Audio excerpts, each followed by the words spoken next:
We want to now look at chapter 18 from the text, which is about openness in goods and financial market. So this up till this chapter in the text, the assumption was that we have a closed economy, which have kept things simple, but now we want to relax this assumption and look at an open economy. So this chapter in the text is meant to develop the basic concepts and vocabulary associated with an open economy, i.e. we want to discuss real and nominal exchange rates and interest parity.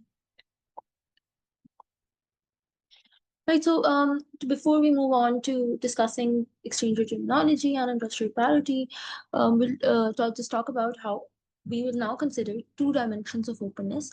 The first will be openness in the goods market, which will allow people now to choose between domestic and foreign goods. In a closed economy, you only had the choice of domestic goods, but now once you open the economy, so openness in goods market allows you to choose between domestic and foreign goods. And as we'll see later, an important determinant of this decision is real exchange rate. So more on this later. And impediments that could come with regards to the choice between domestic and foreign goods are number one, tariffs, which are taxes on imported goods, and quotas, which are restrictions on the quantity of goods that can be imported.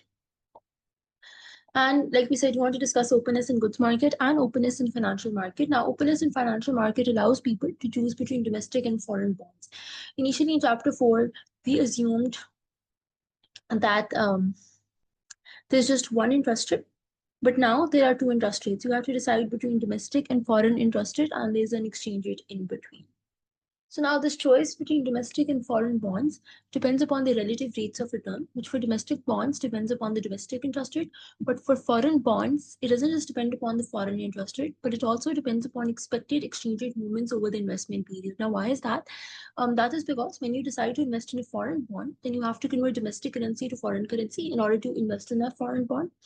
And then at the end of the investment period, you convert the foreign currency back into your domestic currency.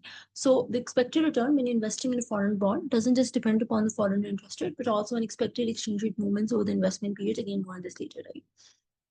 So openness in financial market allows you to choose between domestic and foreign bonds. So now instead of looking at just one interest rate, we're looking at two interest rates. One is the domestic interest rate and one is the foreign interest rate. Right, so your choice between domestic and foreign bonds depends upon domestic interest rate, foreign interest rate, and expected exchange rate movement over the investment period. Because the expected exchange rate movement over the investment period is relevant when you're investing in a foreign bond because you need to do currency conversions then. And an impediment to openness in financial market can be capital controls, which are restrictions on foreign assets domestic residents can hold and domestic assets foreigners can hold. Now, moving on, we'll look at exchange rate terminology.